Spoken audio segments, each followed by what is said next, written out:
Madame, Monsieur, bonsoir et bienvenue.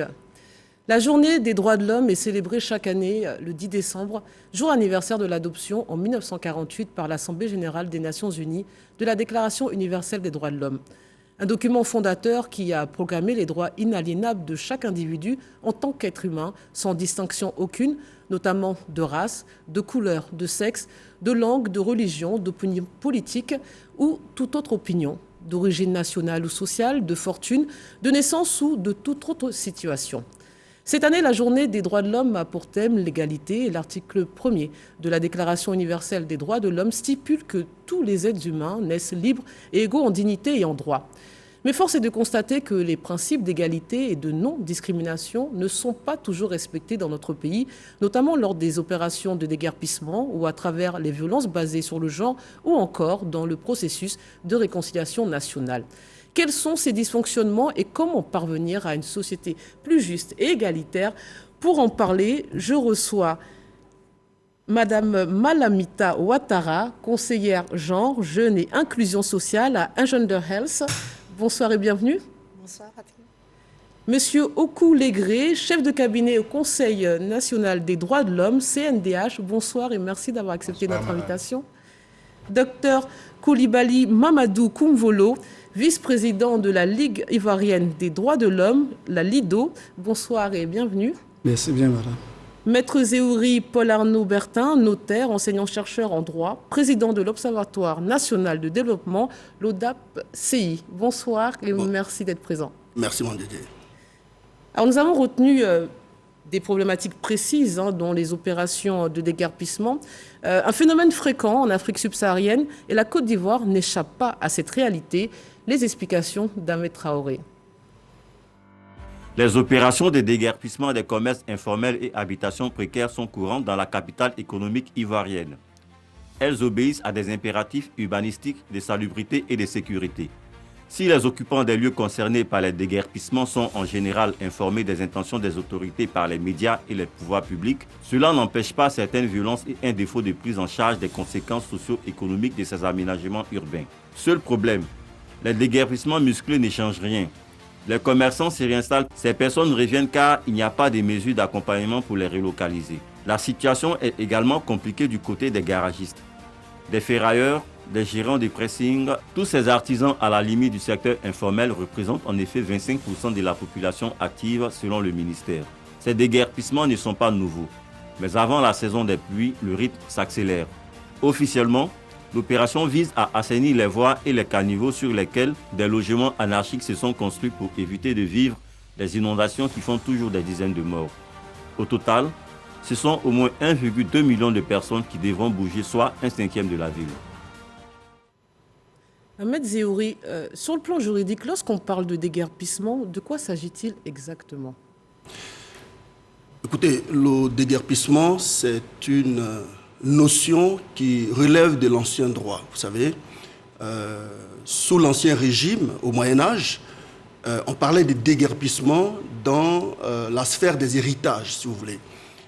Lorsque un héritier recevait un héritage assez vide, faible pour lui, qu'il estimait que cet héritage ne pouvait pas être pour son bien, il décidait d'abandonner, de refuser cet héritage.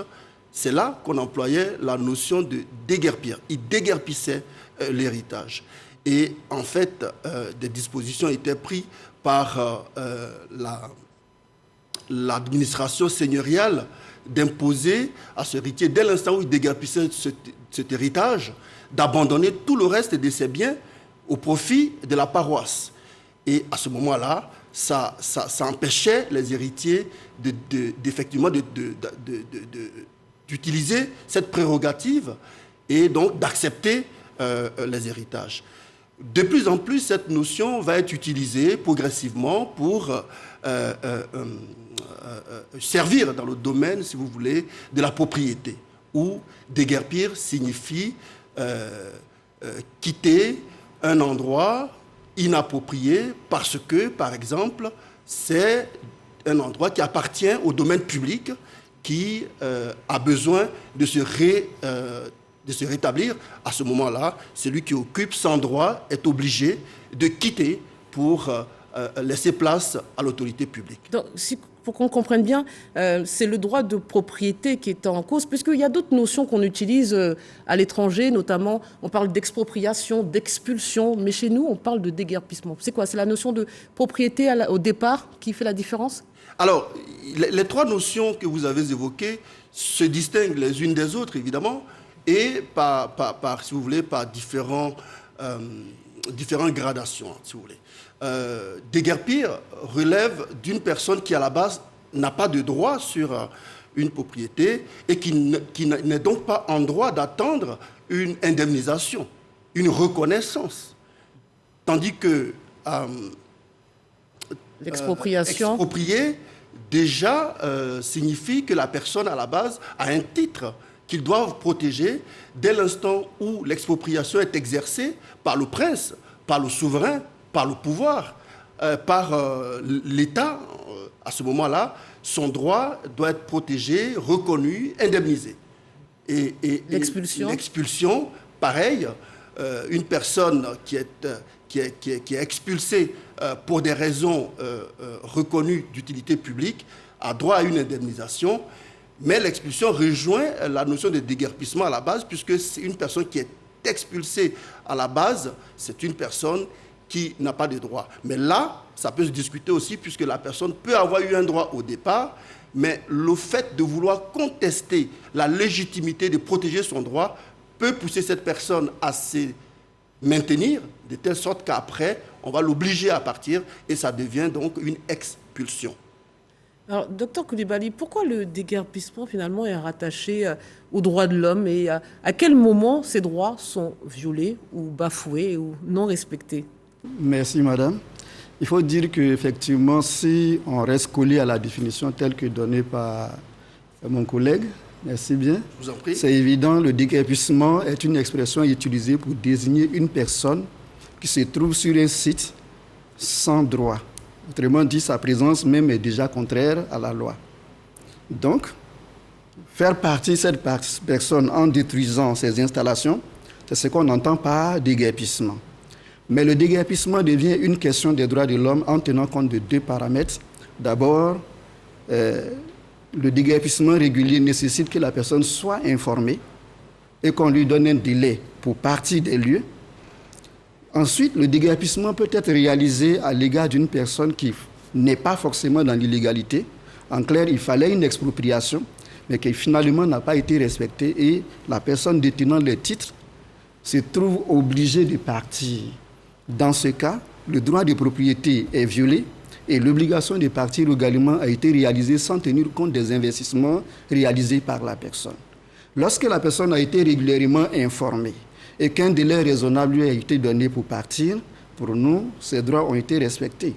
S'il s'agit d'un cas d'expropriation et que ces droits ont été payés avant que la personne ne parte, pour nous, il n'y a pas de violation des droits de l'homme.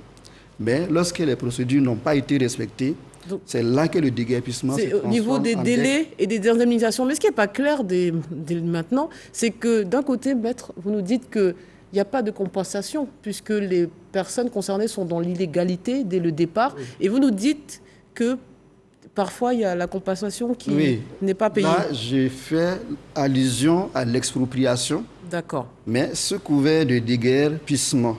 C'est-à-dire, on a des occupants qui ont des titres fonciers, qui sont bien installés, mais à qui on demande de partir sans respecter la procédure d'expropriation qui devait donner droit quand même à indemnisation. Alors, par contre, si on est dans le déguerpissement proprement dit, cela voudrait dire que la personne est dans l'illégalité et ne devrait pas s'attendre. Pas de compensation. Voilà, mais au moins à l'information de partir. Il y a un délai raisonnable pour lui permettant de prendre le minimum qui peut être déplacé et non détruit sur le champ.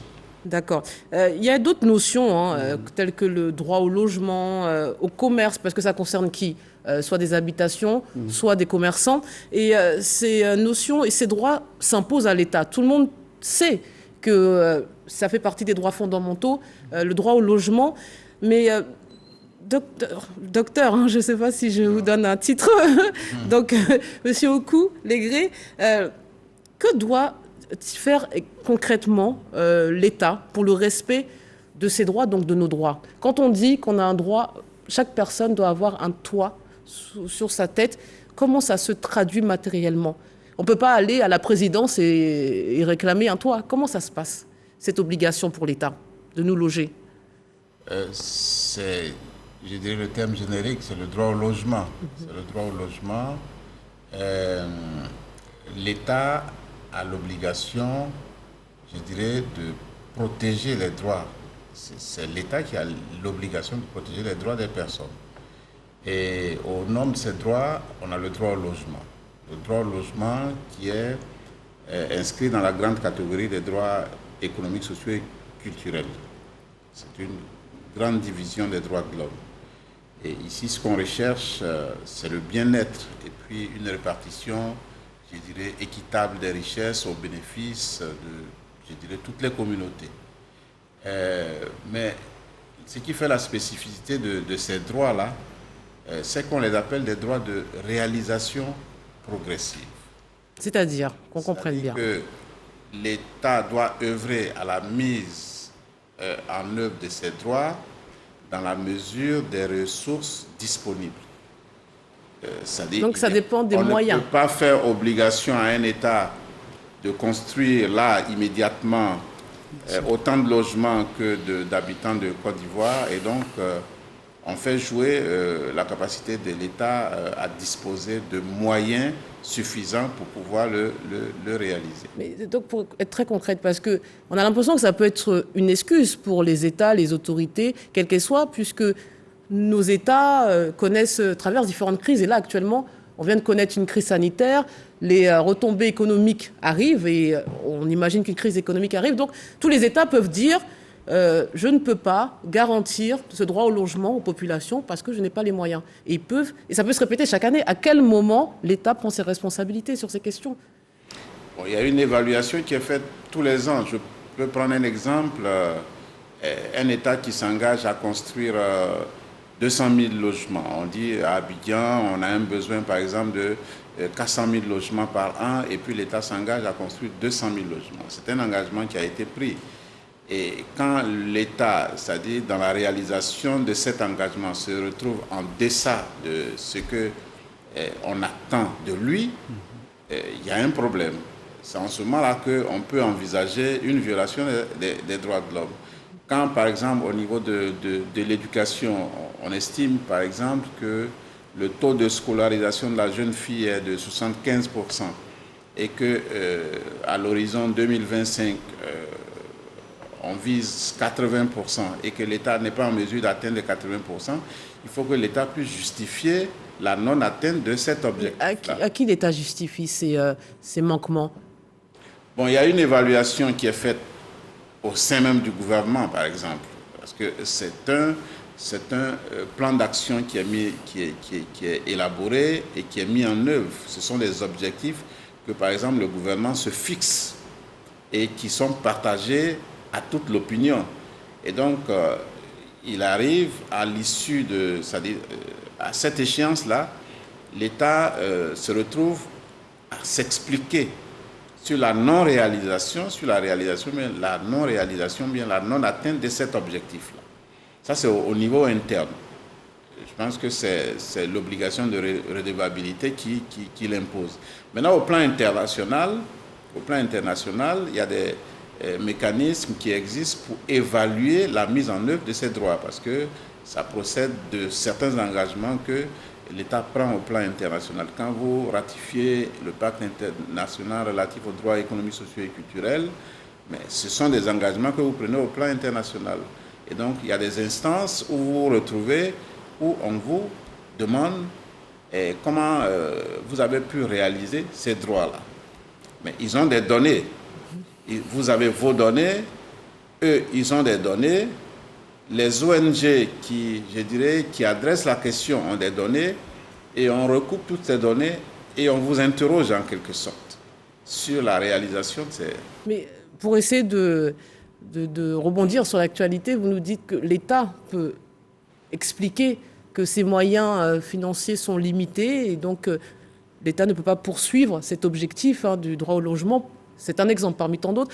Mais quand on se retrouve des fois, parce qu'on a souvent des problématiques liées à la corruption, quand on voit des sommes astronomiques disparaître du budget de l'État, là encore, comment on justifie ça? C'est-à-dire que comment savoir si ces sommes avaient été allouées aux populations, il y aurait plus de logements? Est-ce qu'on en tient compte? Est-ce que les organismes internationaux se tiennent compte de ça? Justement, on en tient compte parce que c'est un problème de gouvernance. C'est un problème de gouvernance qui a un impact sur la réalisation d'un droit.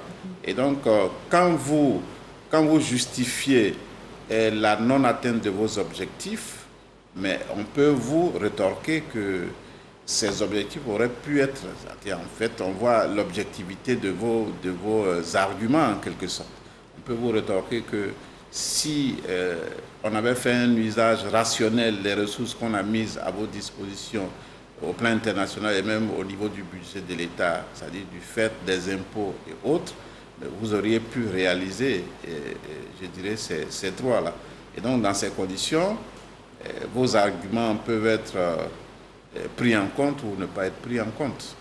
Alors le terme déguerpir, vous nous l'avez dit à votre manière, maître, que dans son premier sens, signifiait abandonner quelque chose ou renoncer à la possession de quelque chose. Et dans son sens moderne, déguerpir, maintenant, c'est abandonner un lieu en se sauvant par crainte. Madame Malamita Ouattara, vous disiez que cette expression est inappropriée. Pour quelle raison? Vous trouvez qu'elle a une connotation péjorative et qu'elle déshumanise? C'est ce que vous me disiez en préparant l'émission. Oui. Ce terme vous gêne? En fait, c'est un me gêne dans la mesure où quand on parle de déguerpissement, pour moi, c'est comme on chassait. C'est comme on chassait des bestioles, excusez-moi pour le terme. On chassait des rats, des souris, donc on déguerpit. Mais pour nous, ici, nous avons affaire à des familles, à des communautés, à des enfants. Aujourd'hui, on parle de 1,2 million personnes qui ont été déguerpies. Mais quand on parle de 1,2 million personnes, c'est au moins des enfants qui vont à l'école, c'est au moins des femmes qui sont en situation de vulnérabilité, donc qui font des activités informelles. C'est aussi des pères de famille qui voient toutes les activités génératrices de revenus bloquées et suspendues. Pour moi, l'État devait prendre en compte ces aspects-là. Certes, on veut déguerpir pour développer ou bien pour assainir le lieu, mais aussi il est très primordial de prendre en compte les valeurs socio-culturelles. Quand je prends la situation de notre pays, surtout des peuples africains, les espaces faits n'existent pas dans nos communautés.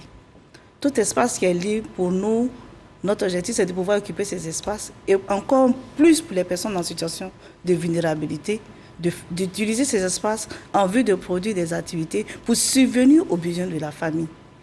Quand on déguerpit 1,2 million de personnes, on se dit en même temps qu'on expose plus de 3 millions de personnes, en l'occurrence des enfants qui allaient à l'école, qui pourraient voir leur situation scolaire. C'est-à-dire que les conséquences sont tellement plus graves, peut-être que même plus onéreuses. Même qu'on vient poser, en fait. Oui. Pour moi, c'est un élément et c'est un aspect très important à prendre en compte. Mais quand on va regarder le niveau économique des familles, on va se rendre compte qu'en déguerpissant toutes ces familles, on va encore créer un autre problème, c'est le problème de la pauvreté. C'est le problème de la promiscuité. Parce que quand on déguerpit, c'est des familles qui se retrouvent avec des matelas. Et comme on le disait, le droit au logement, il est primordial. Qu'est-ce qu'on fait? Qu'est-ce que l'État a prévu? Pour moi, il est important de faire une analyse. C'est-à-dire, même si, encore une fois, ces personnes sont dans l'illégalité, et on comprend la situation, même si l'État est dans son bon droit, l'État devrait, c'est-à-dire tendre la main, trouver des solutions idoines pour ces personnes-là et pas les laisser dans... On va parler de ce que fait l'État. Mais justement, quand est-ce que l'État ou les autorités locales, maîtres, interviennent, décident de déguerpir? Quand? À quel moment? Alors, tout à l'heure, vous m'avez interrogé. Je suis intervenu sur l'aspect purement juridique et sémantique de la notion de déguerpissement et des notions évolutionnelles que sont l'expulsion, l'expropriation et autres. Je ne me suis pas appesanti sur l'aspect social qui est une réalité. Alors, sachez que l'État et ses démembrements, donc les collectivités qui travaillent tout autant sous l'ordre de l'État, ont une mission qu'on appelle la mission régalienne, qui est celle inspirée par tous les droits de l'homme, la Déclaration universelle des droits de l'homme, qui est inspirée par les livres saints, la Bible, le Coran, la Torah et tout ce que vous connaissez. Tous ces livres et toutes ces déclarations poussent l'être humain, l'État, à donner un gîte et un couvert, sécurité à toute personne vivant sur son territoire. Ça, c'est le principe. Bien entendu, on sait qu'il y a plus de population que l'État lui-même. L'État est un, et à côté de l'État, nous avons en Côte d'Ivoire plus de 26 millions d'habitants. Mais nous sommes l'État. Bien sûr. Alors, lorsque l'État est face à ses obligations de devoir loger chacun, nourrir chacun, vêtir chacun, éduquer chacun, il arrive que l'État ne peut pas le faire parce que les moyens qui lui sont donnés, les moyens qui s'est offerts par, comme a dit M. Okou, les collectes fiscales et autres ne suffisent pas. Et cela n'a jamais suffi. Donc, il y a un alliage assez fin qui doit être fait entre les besoins et l'utilité pour atteindre la finalité de développement, c'est-à-dire de lutte contre la pauvreté. Il faut allier tout ça.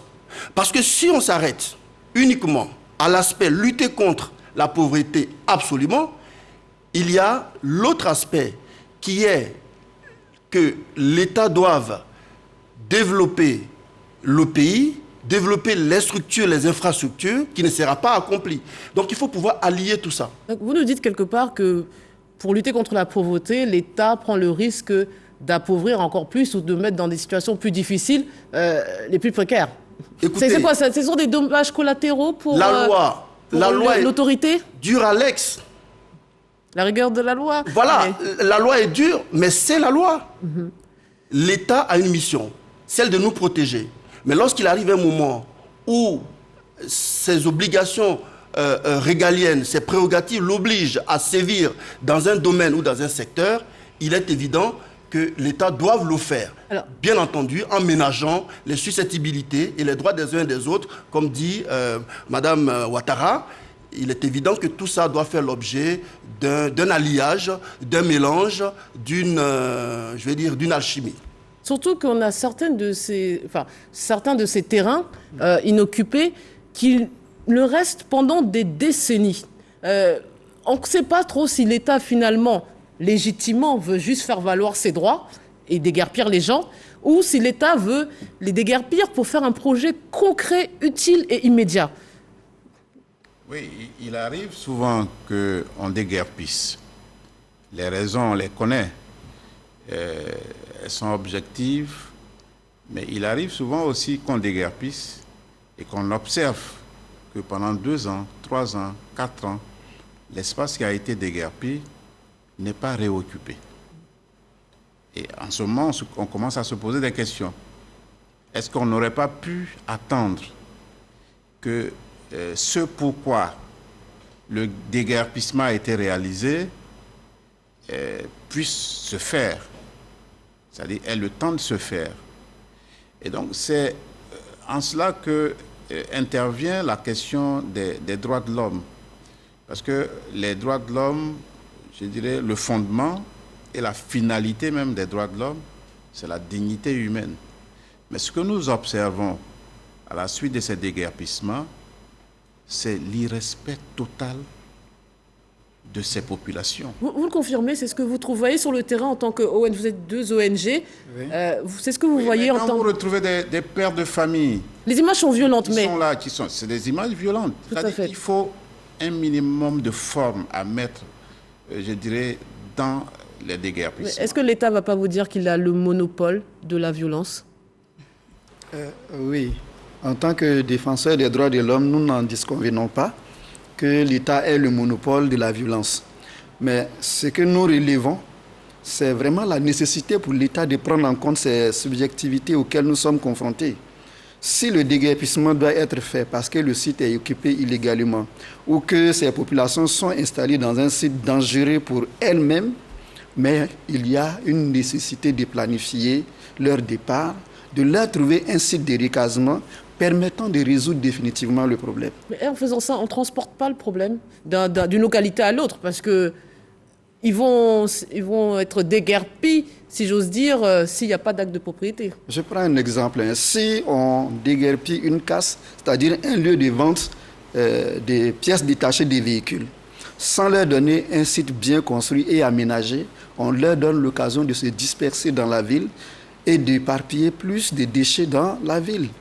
Et pour nous, ce serait mieux de trouver un site d'abord de recasement, leur donner le temps de s'installer sur ce site avant de nettoyer l'autre. Parce que là, on aura déplacé le problème, mais on ne l'aura pas réglé en détruisant le site déjà occupé sans prévoir le lieu d'installation. Alors, qu'est-ce que vous observez encore une fois sur le terrain en tant qu'ONG? Les gens, parce que on va dire, les versions sont souvent contradictoires. On a les populations qui nous disent qu'on n'a pas été avertis, où le délai n'a pas été respecté. Certains même peut-être pensent être dans leur bon droit avec des autorisations qui finalement... Et là encore, on se pose des questions. Comment certaines personnes arrivent à avoir des autorisations à construire en dur Donc, quelle est la réalité du terrain, vous qui y êtes? Qu'est-ce que vous voyez là-bas? Pour relever un peu le premier point, Oui. certaines personnes qui n'ont pas été averties. Oui, il y a parfois des déguerpissements où les gens ne sont pas avertis. Et ça, il faut le dire clairement. Mais aussi, il y a des déguerpissements où les gens sont informés. Mais comme vous savez, dans la société et dans notre nature, on a du mal à croire. Moi, je suis dans une maison. Si je dois quitter la maison, vraiment, c'est tout ce qui est dans la maison, parce que vous êtes rattaché à ce lieu. Donc, c'est tout un mécanisme, parce qu'il y a un facteur aussi qu'il faut prendre en compte. Il y a le volet psychologique. C'est un traumatisme? C'est un traumatisme. Quelqu'un qui vient là, qui s'installe, bon, il crée une relation entre lui et l'espace et le lieu. C'est l'homme qui crée son environnement. Et quand on demande à cette personne de partir, pour moi, il faut avoir un mécanisme d'accompagnement psychologique aussi bien économique. C'est-à-dire que dès qu'on prévient ces personnes qu'elles vont quitter les lieux de force il faut visible. intensifier les sensibilisations avec ces communautés. Ce ne sont pas des animaux, hein. Ce sont des êtres humains qui comprennent et qui savent aussi que les sites qu'ils occupent ne sont pas vraiment des sites habilités. Ils savent aussi que ce sont des espaces verts. Oui, parce que ça peut s'avérer être dangereux pour eux. Oui, les branchements anarchiques. Et encore plus loin, ils payent aussi des taxes. Parce qu'ils savent qu'ils occupent des espaces publics. Comment ça, ils payent des taxes? Quand ils ont des magasins, ils payent des taxes aux collectivités territoriales lorsqu'ils ont des magasins. Alors attendez. Ah oui. Comment on peut occuper un magasin illégalement et payer des taxes? Ça, c'est la question que je me pose. Comment ça se fait? Donc, il y a forcément un dysfonctionnement entre les habitations des personnes qui ont des actes de propriété factices, visiblement, en tout cas erronés, puisque ces domaines appartiennent à l'État, ou en tout cas sont des propriétés administratives. C'est qu'il y a un problème au niveau de l'urbanisme, au niveau de toutes ces institutions. Lorsque vous occupez un bien, lorsque vous occupez un local, évidemment, le prince, le fisc considère d'office que c'est à vous.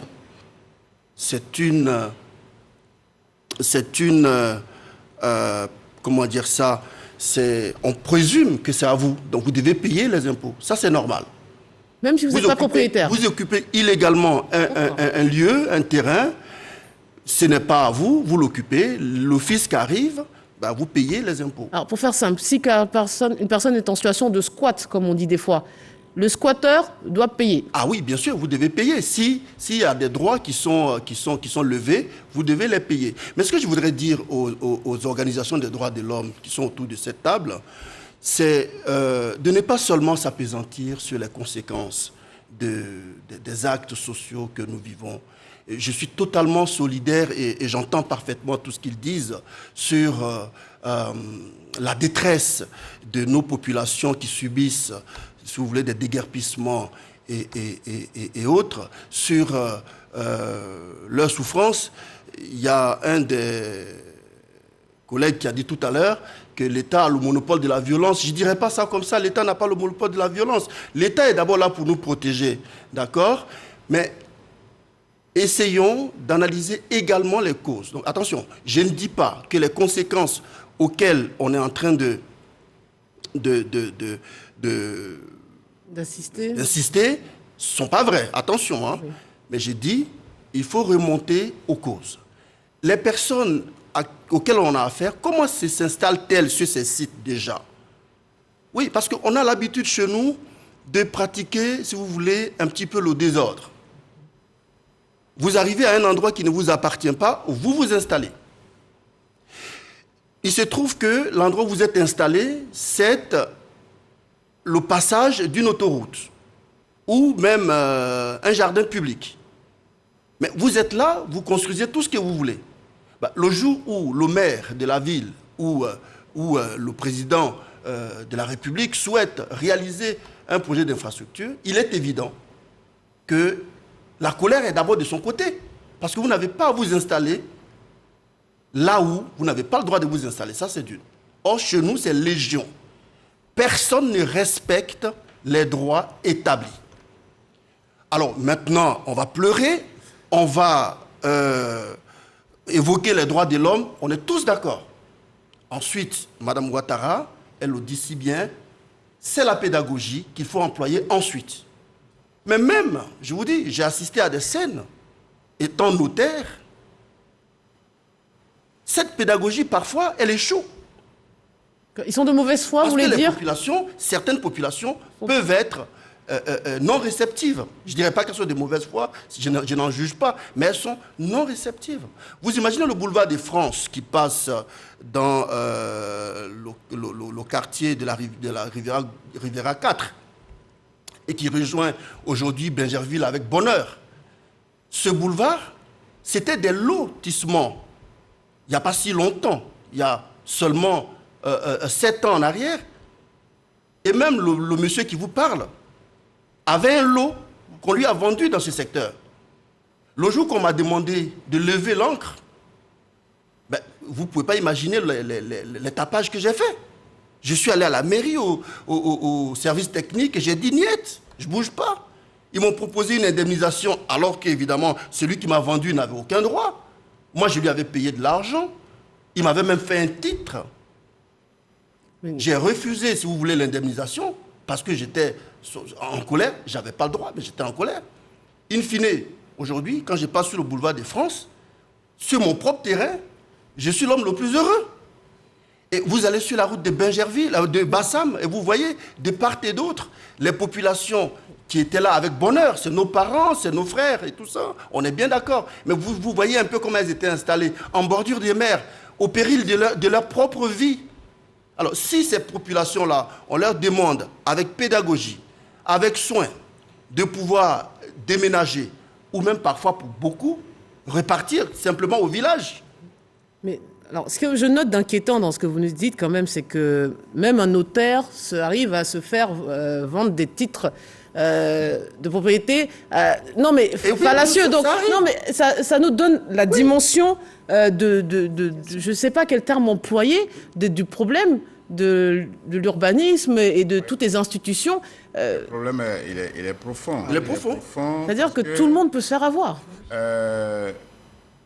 Comment admettre, parce que Maître l'a dit tout à l'heure, comment admettre que des gens s'installent sur un espace qui n'est pas le leur, qu'ils prennent des habitudes, parce qu'ils installent souvent 10 ans, on les entend parler souvent, hein.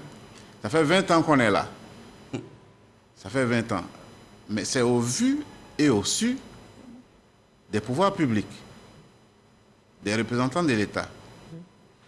Et il arrive même souvent que sur ces espaces-là, on construit des écoles publiques.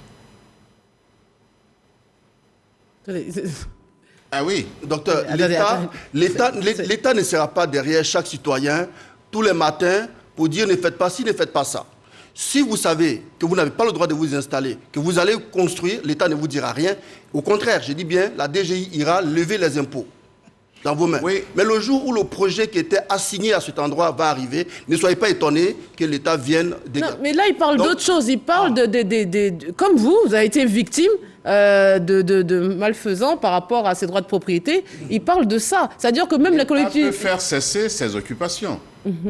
Dès qu'il y a les premières velléités d'occupation, Mais c'est en cela, c'est... Non, j'ai raison, c'est ce qu'il dit. Oui, oui. Et moi, je lui dis non. L'État peut le faire. C'est comme le bon Dieu. Il est là pour nous... voilà, mais chacun fait ce qu'il veut, à la base. Et le jour où vous tombez dans votre propre piège, eh ben, vous payez. Alors, est-ce que... Allez-y. En fait, je voulais signifier un fait. Lui-même, il a été victime, étant un grand intellectuel. Prenons le cas des analphabètes que nous avons.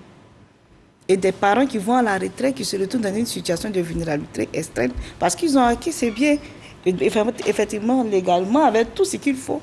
Et 20 ans après, on dit non, ce bien ne vous appartient plus, il faut déguerpir. Mais comment voulez-vous que cette personne qui n'a plus de ressources, vous encore, vous êtes encore jeune, vous êtes vigoureux, donc vous avez les moyens encore de rebondir. Mais ces personnes, ils font quoi? Non, alors, ce que je dis, si ces personnes ont le droit, ont acquis ces biens, moi je vous ai dit qu'ils m'ont proposé une indemnisation. Mais j'ai refusé, parce que j'étais en colère. Donc, si vous avez un droit acquis, l'État va vous indemniser. C'est clair, ça ne souffre d'aucun problème. Le problème vient de ce que ceux qui s'installent n'ont pas le droit de s'installer. Vous allez à Bonoumen, à quelques encablures d'Abidjan Mall.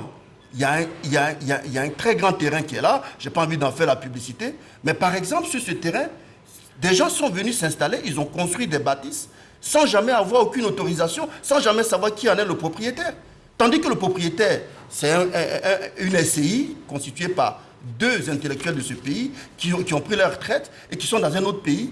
Le fait qu'ils ne sont plus actifs a suffi pour que les autres s'installent. Alors, le jour où ces personnes vont revendiquer leurs droits et que l'État va les aider à travers les commissaires de justice, la police à déguerpir, les organisations des droits de l'homme viendront encore pour dire qu'il y a problème. Non. Ou bien, c'est pas le même cas. Ils vous visent nommément, répondez. Nous sommes quand même raisonnables. Nous ne soutenons pas pour soutenir. Nous estimons qu'il y a une part de responsabilité de l'État dans ce désordre-là. Que si on laisse des gens s'installer et qu'on ne réagit pas, et que un matin on apparaît et que on les déguerpit sans ménagement, sans respecter le minimum, je dirais, de dignité de ces personnes-là, on se dit qu'il y a un problème. On est d'accord là-dessus. Parce que l'État a fauté aussi. Et donc quand on a fauté, il y a une façon de réagir qui doit tenir compte de ce que il y a des insuffisances qu'on se reconnaît et qu'on doit y aller doucement.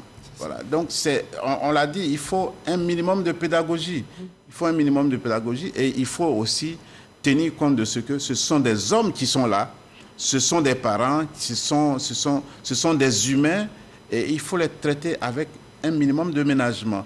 C'est ce qu'on attend. C'est ce qu'on attend. Sinon, nous sommes nous, en tant qu'organisme des droits de l'homme, nous travaillons dans le cadre légal, dans un cadre légal. Nous respectons la loi, mais nous estimons qu'au-delà de la loi, il y a la dignité de l'homme. Donc, même si ces personnes sont en situation d'illégalité, pour vous, ça ne justifie en rien le traitement qu'ils subissent dans le cadre du déguerpissement, même si, encore une fois, c'est tout à fait légal. Oui, c'est ce qu'on dit. Alors, est-ce qu'il y a des expériences socialement plus durables et justes à votre connaissance sur ces questions, puisque vous avez certainement... Moi j'en ai pléthore. Allez, donnez déjà un exemple. Une touche d'espoir, peut-être. Tout récemment, une cliente, un usager de la justice notariale vient me voir et qui me dit, voilà, j'ai mon terrain, une personne X a construit un immeuble là-dessus. Sans jamais se poser la question de savoir à qui appartient. La personne ne s'est même pas trompée. Hein. Elle s'est levée, elle a vu le terrain, elle a guetté. 1 an, 2 ans après, elle a vu que personne ne la dérangeait, elle a bâti son immeuble. Et la dame, elle était en France. Elle est revenue, elle est allée voir la personne, elle lui a dit, bah, écoutez, Coco, c'est mon terrain. Bah, l'autre, il s'est mis à genoux pour demander pardon. Et elle n'a pas voulu. Que faire? Entrer en voie de démolition? Comment vous appelez ça? C'est un déguerpissement. Ben oui, c'est un bien qui ne lui appartient pas, il faut qu'il abandonne. C'est clair. Deuxième solution, l'immeuble qui est bâti là-dessus, eu égard au Code civil, les articles 555, 556, le propriétaire du sol est également propriétaire du bâti. De telle sorte que la dame, elle devient systématiquement propriétaire de tout ce qui est installé sur son terrain. Alors moi, je demande à la personne de me permettre d'évaluer son immeuble, plus le coût du terrain, pour payer ça à la dame. Dédommagement. Voilà. Direct. Et il refuse. Enfin, il refuse, mais surtout parce qu'il n'a pas les moyens. Donc, au final, on fait quoi? Mais en quoi c'est un exemple socialement plus juste? Au final, on a fini par se mettre d'accord. Ils ont fini par régler le coût du terrain à ma cliente. Et bon, l'affaire s'est terminée. Mais il y a d'autres cas où ça ne va pas se régler ainsi. Mais là, c'est encore inquiétant. Vous nous dites qu'on peut quand même, dans notre pays, construire un immeuble. Bon, c'est visible. Donc, il y a des autorisations, il y a des passants, il y a des professionnels de cette question. On peut, en toute impunité, sur un domaine qui ne nous appartient pas, construire un immeuble. C'est en cela que je conseille la prudence et je suis d'accord avec Monsieur Légré le disait. Dr Koulibaly, Monsieur Légré, Madame Ouattara. Il y a des insuffisances au niveau de l'État. Il y a des insuffisances. Non, mais il y a des insuffisances au niveau de l'État. Mais il y a une question d'éducation, excusez-moi, et de culture qu'on doit donner à nos parents, à nos concitoyens. Vous voyez, vous passez sur l'axe qui vient comment dire ça, de l'université jusqu'à la Riviera 2, c'est une voie à 2 voies, hein, mais à un moment donné, ça devient une voie à 4 voies. Chacun veut passer avant l'autre. C'est de la même chose. Vous trouvez un terrain, vous construisez. Ça, c'est l'État qui demande aux gens de construire. Donc on aura bien compris, parce qu'on a d'autres sujets qui nous attendent. On a bien compris que c'est difficile pour l'État et les organisations de concilier à la fois le besoin légitime des États de se développer, voilà, dans l'intérêt général, et puis cette situation de détresse. Pour résumer. Alors, on va s'intéresser à un sujet aussi douloureux, les violences basées sur le genre. Alors, quand on parle de violences basées sur le genre, on pense à la non-discrimination basée sur le sexe, au droit à la dignité, au respect de son intégrité physique et autres. Est-ce que la lutte contre les violences basées sur le genre a pour fondement les droits de l'homme, encore une fois? Oui. La lutte contre les violences basées sur le genre a pour fondement les droits de l'homme. A pour fondement aussi toutes les conventions que nous avons, telles que la Convention sur la discrimination de toute forme de violence à l'égard des femmes. Nous avons aussi le protocole de Matouko et tout ce qui est convention au niveau de la protection des droits, en plus de la Charte africaine des droits de l'homme. Donc pour dire qu'en réalité, quand on parle de violence basée sur le genre, on fait allusion à toutes sortes de violences, à toutes sortes de discriminations, à toutes sortes d'injustices, à toutes sortes d'inégalités. Alors, sachant que le genre comprend l'homme et la femme, hein, on a vite fait de penser que ça concerne que les femmes. Et une fois n'est pas coutume, messieurs, on va commencer par vous. Hein. Quelles sont finalement les violences que subissent les hommes et dans quelle proportion? Bon, je vais m'y essayer. Allez-y, allez-y. Oui, il faut dire que les hommes ne sont pas effectivement à l'abri des violences. Mais ici, l'expression violence basée sur le genre a été utilisée dans un sens permettant de prendre la femme en tenant compte de ses particularités, considérée comme, selon le jargon, le sexe faible, la personne qui mérite d'être protégée. Mais si on part dans le fond, les hommes ne sont pas à l'abri des violences. Il y a quelques cas de violences physiques, quand même, qui... Des hommes battus, oui, ça, par leur voilà, qui sont perceptibles. Mais la grande partie que l'homme subit, c'est la violence morale. Voilà. D'accord. Et ils sont maltraités par qui? Par les femmes? Par la femme, oui. C'est la violence oui morale. Une sorte de chantage qui, quand même, met l'homme dans une situation inconfortable, mais qu'on ne saurait exprimer officiellement. D'accord. Donc, les hommes conditionnés sont plus, quand même, nombreux dans ce cas. Mais bon, c'est la femme qu'on voit quand on parle de violence. Cela n'épargne pas les hommes. Oui, et vous avez nous parlé tout à l'heure d'un cas, dites-nous, qui a été révélé aujourd'hui. Je le disais tantôt, il y a effectivement des cas de violence basés sur les hommes. Quand on a aussi 5000 cas en Côte d'Ivoire pour l'année 2020, sur 90% sur les femmes, on a au moins 2% sur les hommes. Et même pas plus tard que la semaine dernière, nous avons traité un cas de violence sur un homme qui est parti même carrément, qui avait besoin d'une assistance juridique parce qu'il était vraiment, comme on le dit, dans le burn-out. Il voulait carrément quitter le foyer, abandonner parce que... Il était battu par sa femme? Il est battu par sa femme et aussi victime de violences psychologiques et émotionnelles. Voilà. D'accord, donc c'est une réalité. C'est une réalité. Il ne faut pas négliger. Pour peut-être ajouter quelque chose tout à l'heure à ce qu'il disait. En réalité, les violences basées sur les gens ne sont pas uniquement pour les femmes. Il faudrait que les gens arrivent à comprendre. Ce n'est pas une affaire de femmes, c'est une affaire de tous. Parce que quand on parle de violences basées sur les gens, il y a aussi les hommes, il y a aussi les enfants. Et parmi ces violences basées sur les gens, on a au moins plus de 2000 cas sur enfants. Et quand on dit enfants, il y a aussi bien les petits garçons que les petites filles. Tout à fait. C'est un élément à prendre en compte. Alors, on va donner la parole à certaines associations ou institutions qui accueillent les victimes des violences basées sur le genre. Et c'est un élément de Sédou Ouattara. Depuis quelques années, les violences basées sur le genre et notamment sur les femmes connaissent un regain.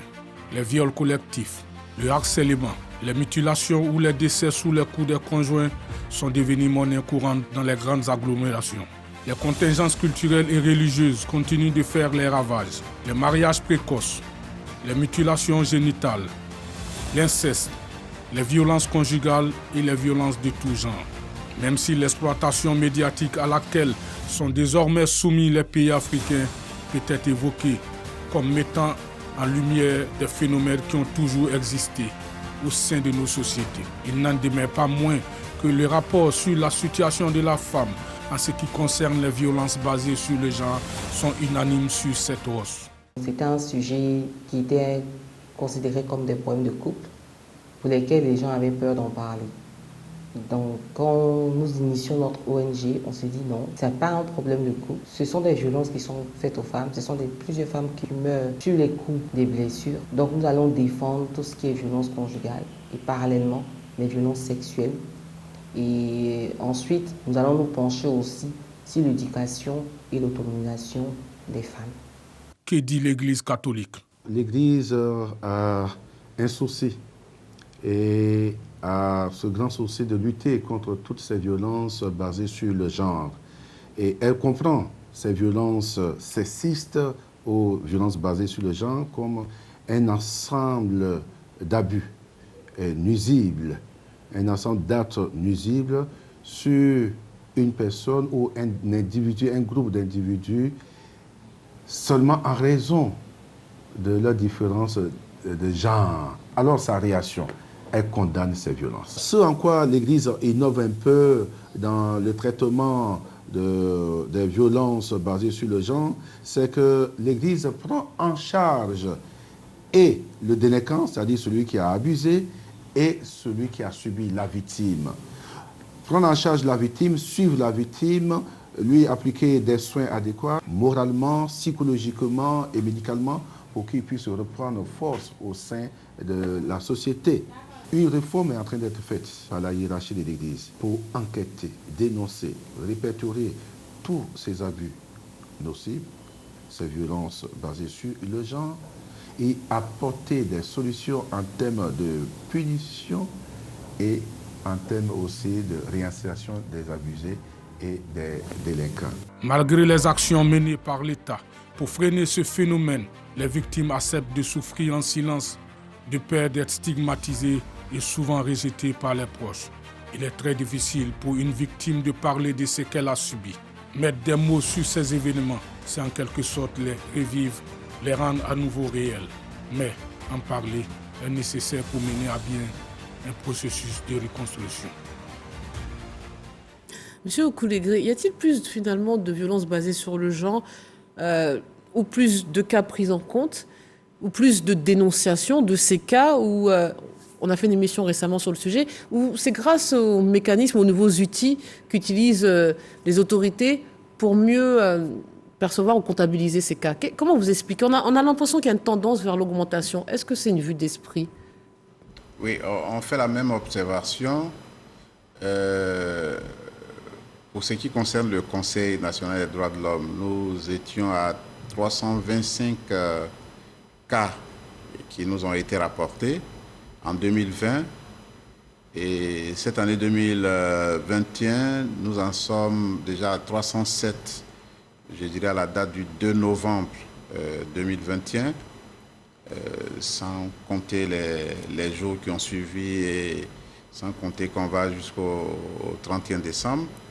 Et ce qu'on observe, c'est que les populations sont davantage sensibilisées à la question. Il y a beaucoup plus de communication autour de la problématique, à la télévision, sur les réseaux sociaux. Et donc, les cas sont davantage portés, je dirais, à la connaissance des autorités compétentes. Et donc, on a le sentiment d'avoir plus c'est-à-dire plus de violations, Oui. sans qu'on ait vraiment la certitude. Toujours est-il que c'est à notre avantage qu'on porte à notre connaissance davantage de cas, parce que ça nous donne la possibilité de les traiter et de faire face donc à ces violations, les faire cesser et puis peut-être réparer les torts qui auront été causés à ces populations-là. Alors, qu'en est-il justement de la prise en charge des victimes sur le plan judiciaire et sanitaire? Et là aussi, il y a une évolution notable. Les autorités ont fait des efforts sur ces questions? Oui, si on veut parler de la prise en charge au niveau des certificats médicaux, pour nous aujourd'hui avec l'arrêté ministériel, ça a été vraiment un grand pas. Sur la gratuité? Oui, il fait allusion à la gratuité parce que avant, la problématique se posait quand il s'agissait de faire la prise en charge juridique des survivantes. Et aujourd'hui, en facilitant l'accès à ce certificat médical, déjà, ça soulage quelque part un peu le processus judiciaire. Mais encore, comme on le dit, il reste beaucoup à faire. Et pour nous, l'un des éléments clés, il ne suffit pas seulement de lever l'équivoque du certificat médical, il faut aller encore plus loin. C'est-à-dire, si on veut vraiment atteindre les objectifs de 2020-2025, avoir zéro tolérance, il faut vraiment mettre tout un mécanisme en place. Quand je parle de mécanisme, je vais parler de la prise en charge médicale. La prise en charge médicale des survivantes nécessite des fonds, des moyens. Malheureusement, sur 98%, la plupart sont des personnes en situation de vulnérabilité, dont il n'y a pas les moyens.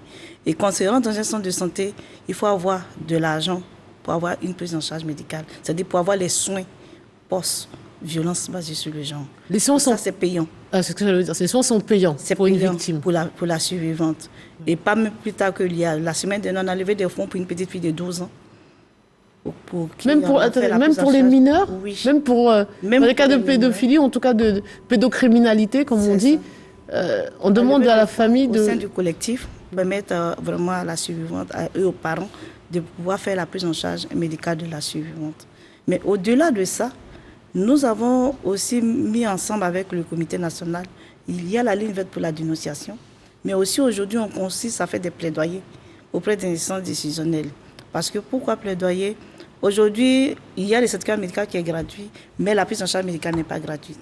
Comment l'État peut mettre un mécanisme, soit un arrêté ministériel, ou l'élaboration d'une loi pour faciliter la gratuité, ou aussi intégrer et vraiment orienter tous les médecins et l'ordre des médecins à sensibiliser ces médecins-là pour vraiment prendre en charge ces survivants. Mais justement, on a l'impression de retomber sur la même problématique que dans le dossier précédent, c'est qu'on demande à l'État de prendre en charge, si ces soins sont gratuits, c'est-à-dire que c'est l'État qui va payer ces soins, les hôpitaux, les structures, parce qu'il faut qu'elles fonctionnent. Là aussi, c'est un jeu d'équilibriste difficile, c'est-à-dire l'État, face à cette détresse, l'État, on attend de l'État qu'il comprenne et prenne en charge, mais l'État aussi a des réalités.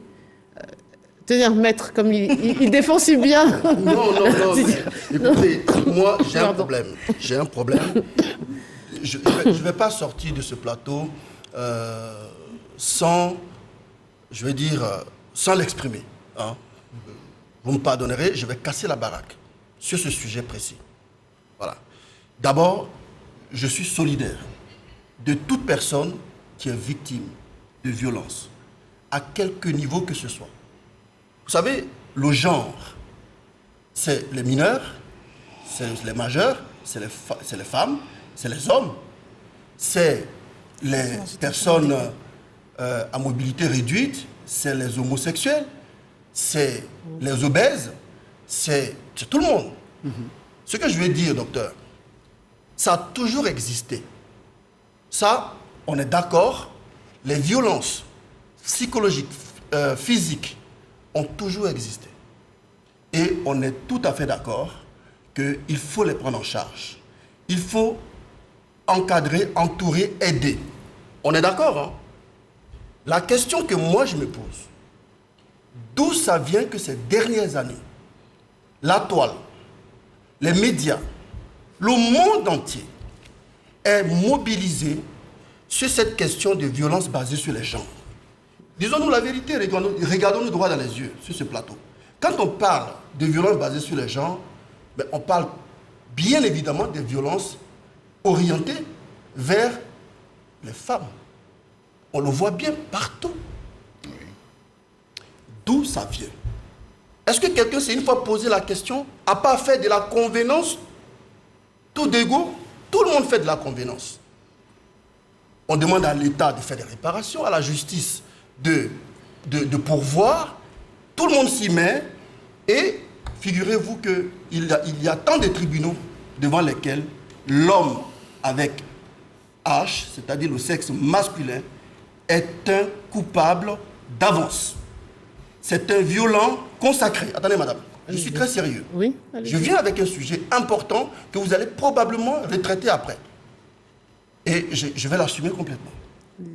Alors, comment ça se fait que ces dernières années, ce sujet devient un sujet des droits de l'homme le plus préoccupant de la planète? Est-ce que le Covid-19 aurait engendré subitement en l'homme masculin une folie de violence qu'on ne maîtriserait plus? Je crois que... C'est pas du tout ce qu'ils disent. Justement, d'où ma première question.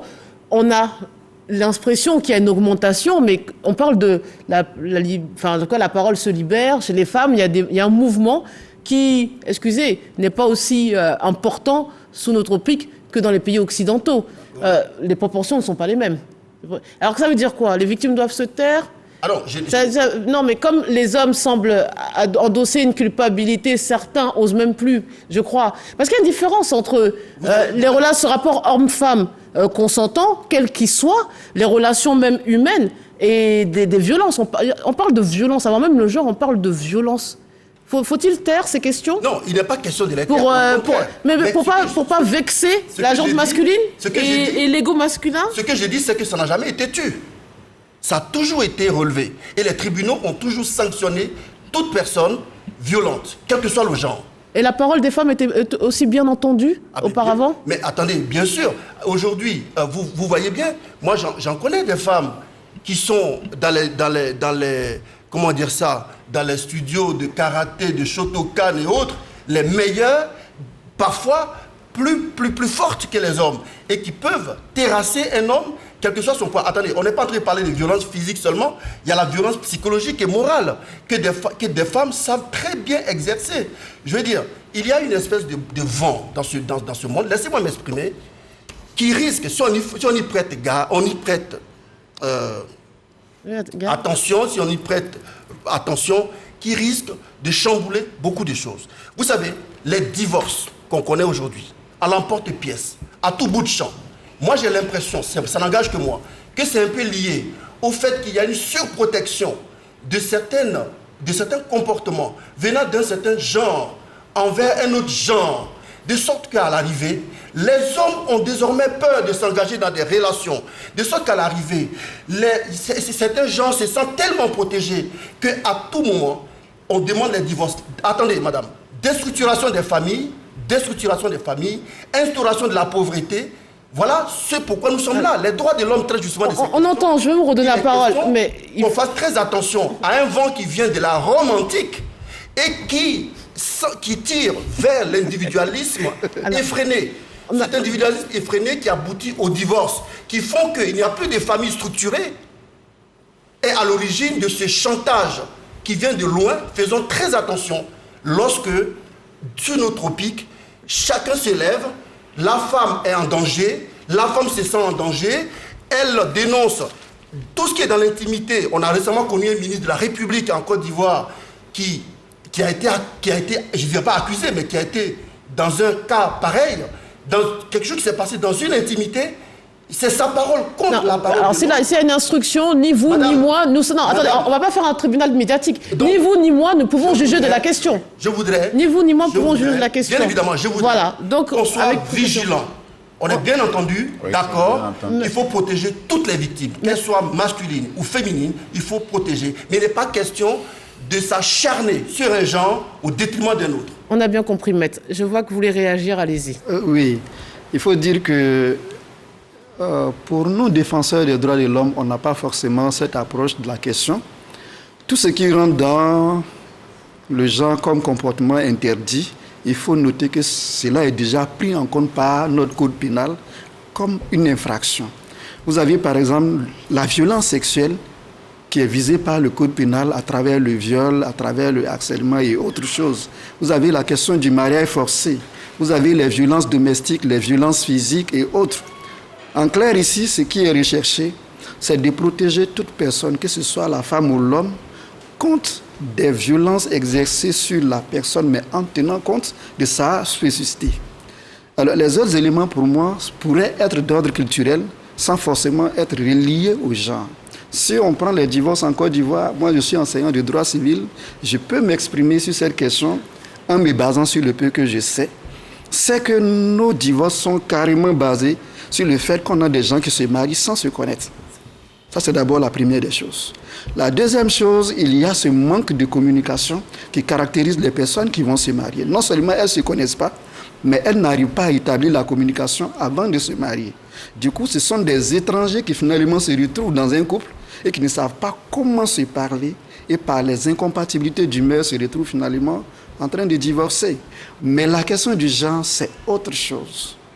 C'est dans un but de protéger les individus en tenant compte de leur spécificité.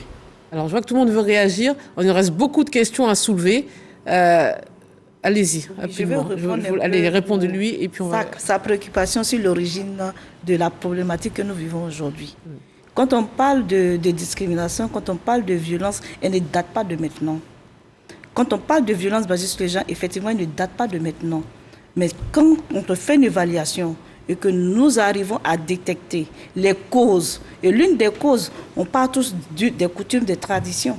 Et le genre est une approche qui nous permet de réduire ces inégalités qu'il y a entre les hommes et les femmes, entre les hommes eux-mêmes, entre les femmes elles-mêmes et entre les filles, les hommes, les personnes en situation de handicap.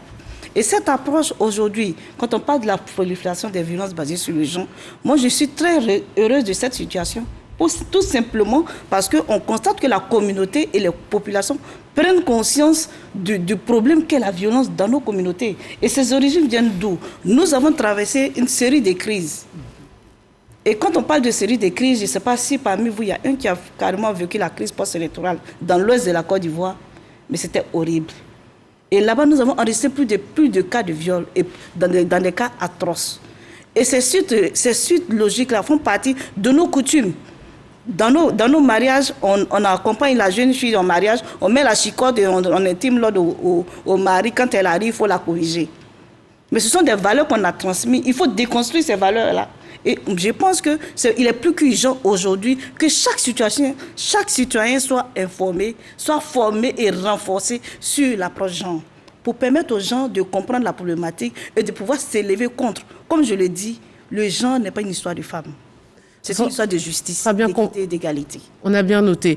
J'aimerais qu'on évoque encore une expression très utilisée récemment dans l'actualité nationale, c'est l'orientation sexuelle. Qu'est-ce que cela signifie exactement? On suppose l'homosexualité. Pas forcément. Oui. Sur le plan juridique. Oui. Pas forcément, nous dit-il. Oui. Allez-y. Oui, il faut dire que la notion même d'orientation sexuelle date des années 1970, où aux États-Unis, il y a eu cette apparition progressive de l'homosexualité et ces personnes faisaient l'objet d'un acharnement de la part des autres. Alors, des études ont été menées et il s'est trouvé que quand on parle d'orientation sexuelle, on se retrouve avec 3 catégories. On a les hétérosexuels, les bisexuels et les homosexuels. Et la question qui a été posée est celle de savoir si l'homosexualité était une maladie, un appris ou un acquis naturel. Et donc, finalement, 2 théories ont été développées. C'est de considérer que c'est un phénomène culturel ou, à défaut, un phénomène naturel. inné. Et finalement, le mot phénomène même a été retiré pour retenir que c'est une orientation. Voilà, que la personne a.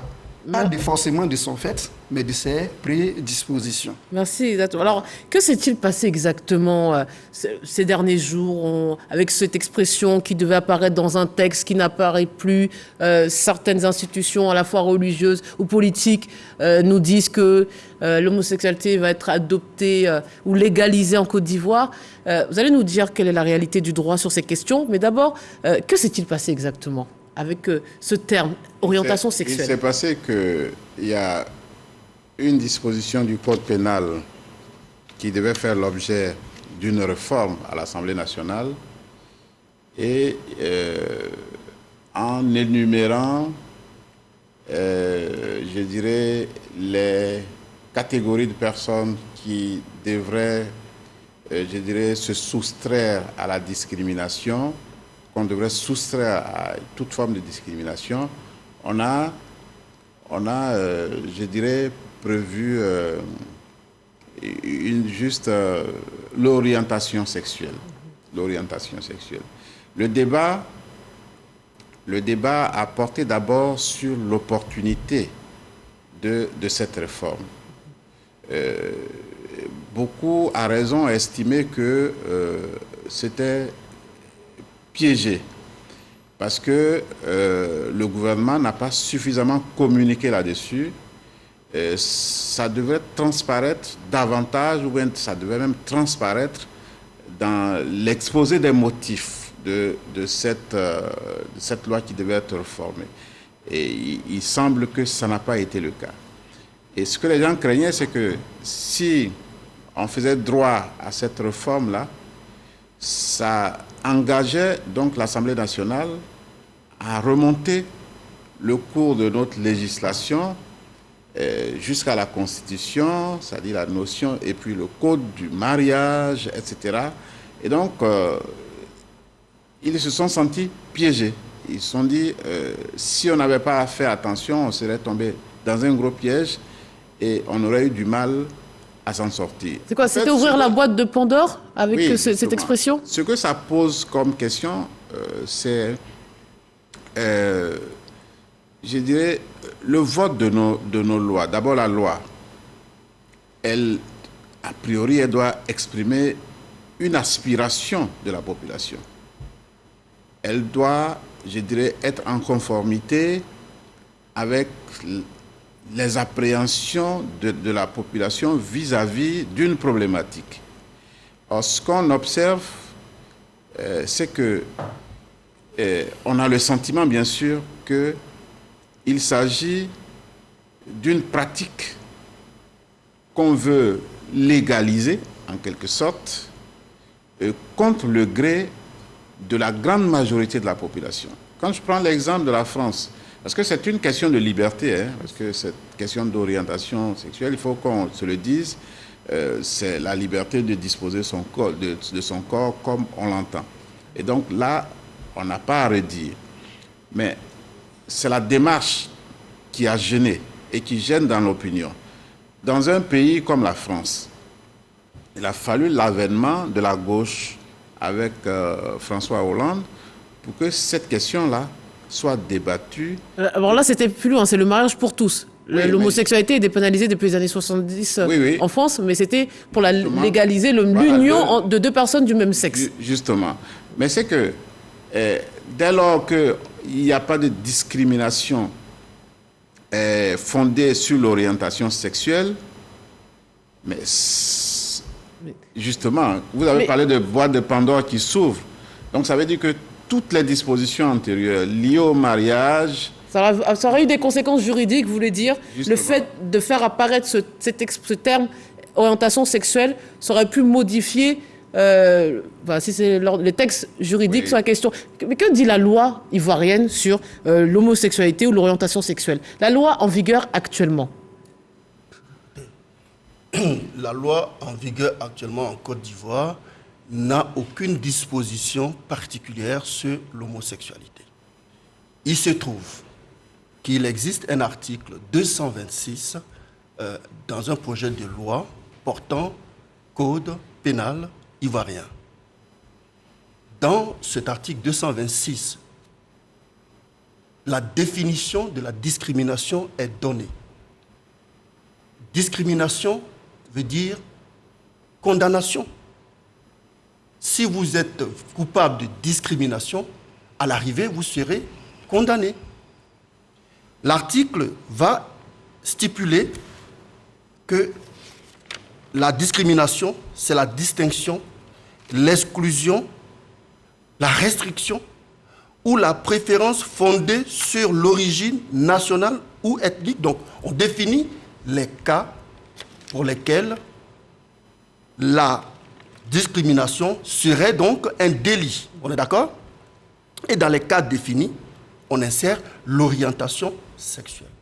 Sous-entendu, si vous dénoncez l'orientation sexuelle de quelqu'un, ou si vous faites tort à quelqu'un qui a une orientation sexuelle différente de vous, vous serez condamné par la loi pénale. Je dis bien pénale.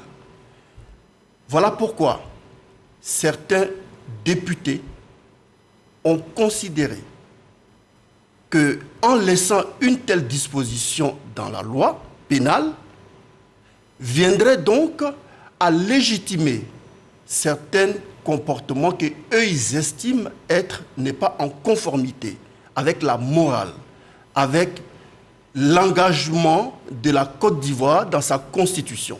Voilà pourquoi ils ont demandé le retrait de la notion d'orientation sexuelle. Sous-entendu, les députés soupçonnaient le législateur ivoirien de vouloir, sous le prisme d'une loi pénale insoupçonnée, d'insérer dans la loi la protection de l'homosexualité. Ça, c'est leur point de vue. Vous différenciez la protection de l'homosexualité ou des homosexuels? On le distingue. Parce que moi, écoutez, les droits de l'homme, vous nous dites tous qu'ils sont universels. Vous comprenez? Donc, ils s'appliquent normalement de la même manière à tous, quelles que soient les contrées. Maintenant, on est conscient. Et comment concilier? Là, vous ne demandez pas mon point de vue personnel, là. Hein. Je suis juste en train de vous expliquer ce qui s'est passé à l'Assemblée nationale. Non, tout à fait. Non, ça ne faut pas le prendre personnellement. Mais on se dit que c'est les lois droits de l'homme, c'est le fondement, l'universalité. Oui. Maintenant, si vous voulez mon point de vue en ce qui concerne les droits de l'homme, c'est évident que les droits de l'homme sont affirmés pour tout le monde, pour toute l'humanité, pour tous ceux qui sont assujettis à la Déclaration universelle des droits de l'homme. Donc il n'est pas question de discriminer un être humain. Ça, on est tout à fait d'accord là-dessus.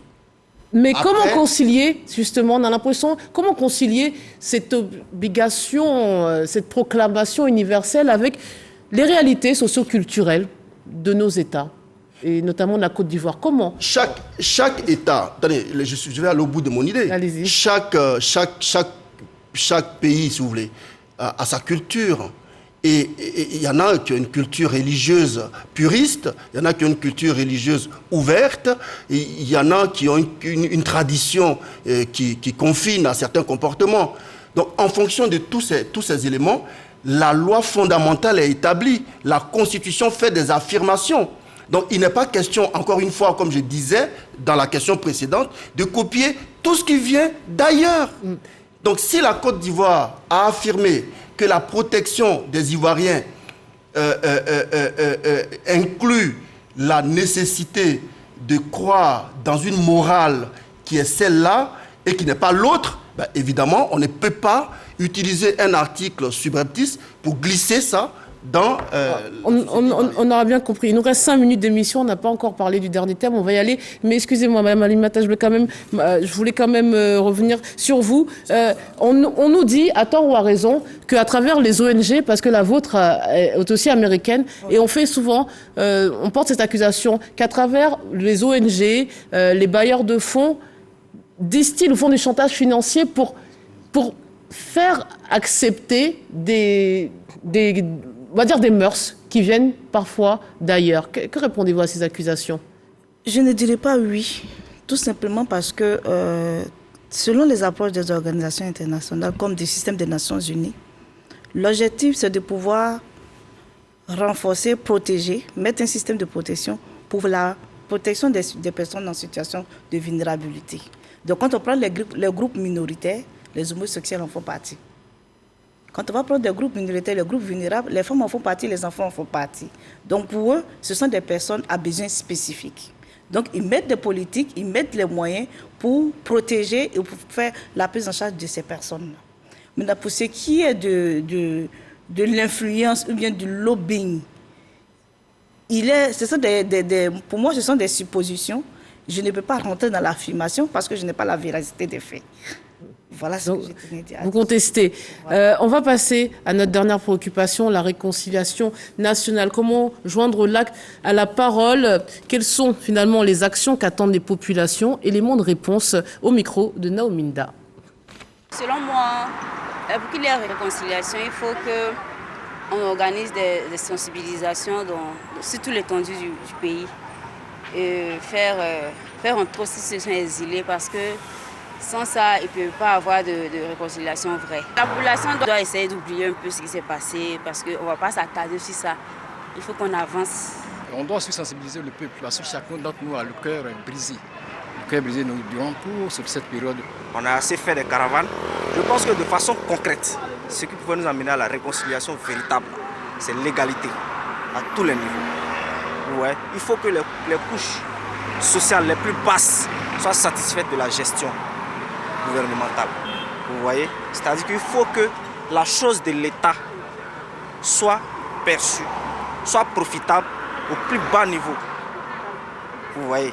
C'est ça la réalité.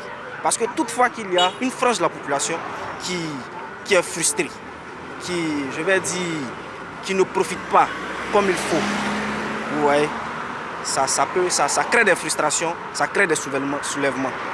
Ouais. Et la frustration, là, ça peut se faire, c'est-à-dire que c'est ce qui va pousser à la clanisation. Voilà, c'est ça au fait. Voilà. Donc il faut mettre tout le monde au même point, même pied d'égalité, c'est la réalité. Monsieur Legris, c'est dans le cadre des conflits qu'on observe le plus de violations des droits de l'homme. Comment l'expliquez-vous? Parce que même la guerre a ses règles. Pourquoi dans ces moments de crise, tout le monde bafoue les droits de l'homme? Plus que... Les périodes de crise sont des périodes où les contradictions sont mal réglées. Où les contradictions sont réglées par des voies qui ne sont pas, je dirais, légales. On se détourne des voies du dialogue, on se détourne des voies de la concertation et on use de la force. Ce sont des espaces où on se dit c'est l'occasion de faire valoir sa force sur l'autre. Et donc il y a forcément des... C'est la loi du talion? Oui, du plus fort en quelque sorte. Ce matin encore, parce que réconciliation nationale, on pense tout de suite à la justice et aux victimes et réparations. Et ce matin encore, le vice-président de la Fédération internationale des droits humains, FIDH, affirmait, je le cite, qu'il y a une immixtion de l'exécutif dans les procédures judiciaires. Déjà, qu'en pensez-vous de cette réflexion? Quelqu'un veut réagir? Est-ce que la justice est impartiale en Côte d'Ivoire ou l'a été? Personne ne répond. C'est difficile d'affirmer parce que la FIDH, c'est une fédération internationale et qui a une, je dirais, qui a un process avant d'engager, c'est-à-dire de faire une déclaration, et qui a des représentations en Côte d'Ivoire et qui observe de Paris et donc qui se fait une idée de la justice parce que qui fait une sorte de monitoring de tous les procès, surtout liés à la crise post-électorale. Oui. Et c'est la conclusion de cette institution internationale, de cette organisation. Vous pensez que sa vision est biaisée? Non, mais c'est leur façon de voir. C'est leur façon de voir. Mais donc, il a aussi affirmé que l'État doit se ressaisir et mettre l'accent sur la reconnaissance des victimes et des réparations. Quel est le bilan de l'action gouvernementale sur ces questions au niveau des victimes et des réparations? Il y a des actions qui ont été posées et menées. Il y a des actions qui ont été posées, voilà. Notamment la mise en place du comité dirigé par Charles Konambani. CDVR. Et jusqu'à présent aussi, on n'a pas eu de résultats concrets. Là qu'on arrive, avec aussi en son temps avec Madame la ministre Assetou, qui était aussi à la tête, Marietou, qui était aussi à la tête du système de la cohésion sociale. Mais moi, je me pose la question, quel était le mécanisme? Est-ce que le mécanisme a pris vraiment le temps d'être mûri et d'être mis en place pour permettre à ces communautés et à nous-mêmes, la population, de prendre conscience de la problématique qui existe? Quelle est notre part de contribution à cette réconciliation sociale? Parce que ce n'est pas seulement l'État, mais ce sont les hommes, c'est la communauté qui a perdu vraiment tout repère et qui est vraiment ces deux personnes qui vont en guerre, ces deux individus, c'est des idéologies. Il y a vraiment beaucoup de choses à faire. Pour moi, il y a des choses qui sont faites, mais il faut encore mieux. Il faut améliorer le processus. En faisant quoi? Donner des exemples concrets, en plus de l'existant. Oui, pour nous, beaucoup de choses ont été quand même faites, il faut le reconnaître. Mais il faut plus penser à renforcer le système judiciaire en matière de réconciliation nationale et encourager l'égalité. S'il y a plus de justice et d'égalité, pour nous, ce serait quand même déjà un grand pas. Voilà. Dernier mot sur cette question, avant qu'on rende l'antenne dans quelques secondes. Je suis d'accord. Des progrès sont en cours de réalisation sur le terrain de la réconciliation en Côte d'Ivoire. On aurait souhaité que cela advienne plus tôt. Nous ne pouvons qu'encourager de tels actes et demander que les choses aillent beaucoup plus en profondeur pour que tous les Ivoiriens se retrouvent sur le développement de leur pays. Voilà. Ça sera le mot de la fin. Merci madame, merci messieurs de votre participation. Et on l'aura bien compris, c'est avec un effort collectif qu'on va parvenir à cette société plus juste et plus égalitaire, c'est-à-dire les populations comme l'État. Voilà. C'est la fin de cette émission. Merci de nous avoir suivis. Excellente soirée sur RTI. Merci.